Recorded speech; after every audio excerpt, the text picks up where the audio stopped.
2 నిమిషాలు అధ్యక్ష.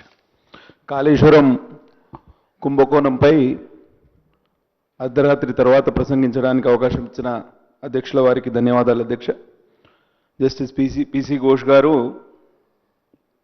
గారి కమిషన్ ఆఫ్ ఎంక్వైరీ వేసి 14 మార్చి 2024లో వేస్తే 16 నెలల్లో మనకు రిపోర్ట్ వచ్చింది అధ్యక్ష.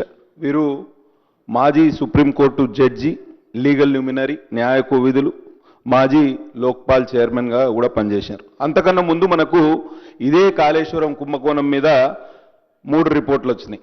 ఎన్డీఎస్ఏ రిపోర్ట్ వచ్చింది, కాగ్ రిపోర్ట్ వచ్చింది, విజిలెన్స్ అండ్ ఎన్ఫోర్స్మెంట్ రిపోర్ట్ వచ్చింది. అంటే సైమల్టేనియస్గా ఇవన్నీ వస్తూనే ఉన్నాయి. దాని తర్వాత ఇప్పుడు మనం చర్చ చేసుకునేది కమిషన్ ఆఫ్ ఎంక్వైరీ రిపోర్ట్ మీద అధ్యక్ష. నేను ఈ కుంభకోణం అనే పదం వాడుతూ ఉంటే నాకు ఈ దాని మీద హోంవర్క్ కూడా చేసిన. ఈ వర్డ్ ఎక్కడి నుంచి వచ్చిందంటే తమిళనాడులో ఒక పట్టణం ఉన్నది కుంభకోణం అని. కుంభం అంటే ఒక కుండ, కలశం లాగా. కోణం అంటే దానికి ఒక పార్శ్వం, ఒక కోణం. బ్రహ్మదేవుడు ప్రళయకాలంన జీవరాశులందరిని ఒక కుంభంలో చేర్చి, ఒక కలశంలో చేర్చి హిమాలయ పర్వతం మీద పెట్టిండట. ప్రళయం వచ్చినప్పుడు అంతా కొట్టుకొచ్చి ఆ కుంభకోణంలో ఆగిందట.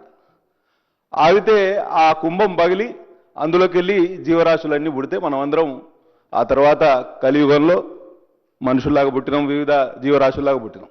అయితే కన్ఫ్యూజన్ ఏందట అంటే ఏ పార్శ్వం నుంచి ఏమొచ్చిందనేది కన్ఫ్యూజన్. అందుకని ఆ ప్రాంతానికి కుంభకోణం అని పేరు వచ్చింది. మలయాళంలో కూడా కుంభకోణం అంటే స్కామే అధ్యక్ష.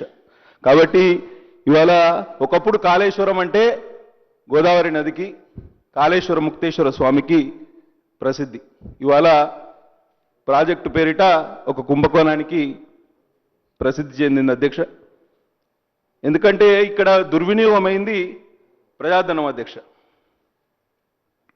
మనం చిన్న ఆగిపేట కొన్నా, లేకపోతే సబ్బు బిల్ల కొన్నా, జిఎస్టీ ఇవన్నీ కలిస్తే కదా ఇవాళ ఖజానా నిండితే ఆ ఖజానా ద్వారా ఖర్చు చేయాల్సిన నిధులను, ప్రజాధనాన్ని ఇవాళ ఎంత దారుణంగా వాటిని దుర్వినియోగం చేసినారు అనేది మనం అందరికీ అర్థం చేసుకోవాల్సిన అవసరం ఉంది అధ్యక్ష.